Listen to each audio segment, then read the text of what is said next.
कैसे बच्चों, जिनका सिलेक्शन हुआ जेई एडवांस में उन्हें कॉन्ग्रेचुलेशंस। जो कट ऑफ था वो थोड़ा अनप्रेडिक्टेबल सा क्यों रहा।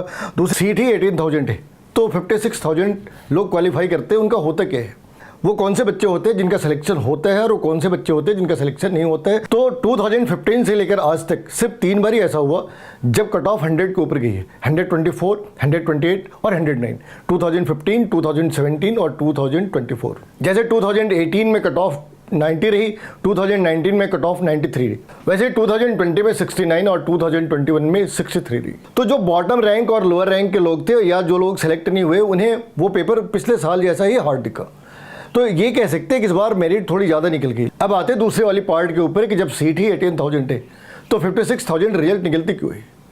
उसका आंसर ये है कि मेरे टाइम पे ये 2,500 सीट हुआ करती थी, फिर वाजपेयी की गवर्नमेंट में 11 IITs बन गई और फिर वो धीरे धीरे उसमें सीटें ऐड होती चली गई। अब ये हुआ कि इनकी IITs की इंटेक है 18,000 के अप्रॉक्स, लेकिन जो सीट डिक्लेयर होती है वो है 56,000 के अप्रॉक्स।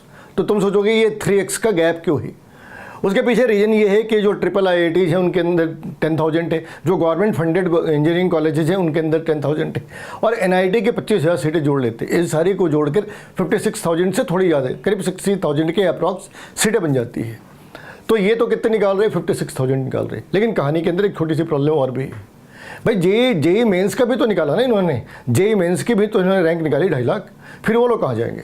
तो बढ़िया है कि तुम एक बढ़िया रैंक लेकर आओ, बढ़िया मार्क्स लेकर आओ, और वो जो तरीका है ना, सड्डा हक इत्थे रख, उस तरीके से बात करते हैं, बजाय इसके कि भाई कुछ है क्या, ऐसा नहीं करना है। हमें 20 साल से भी ज़्यादा हो गए इस फील्ड के अंदर, और साउथ इंडिया के अंदर उन सेक्शंस के अंदर हमने क्लासेस ली है जहाँ पूरी की पूरी सेक्शन 74 के अंदर 74 लोग सेलेक्ट हो जाते थे। उन सारे बच्चों में कॉमन ये थी कि उन्हें कभी किसी ने पढ़ने के लिए बोला ही नहीं।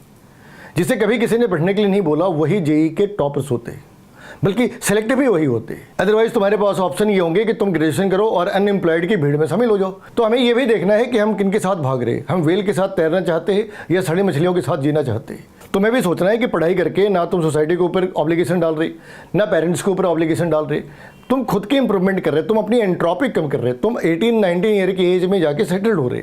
ये बहुत बड़ी बात है।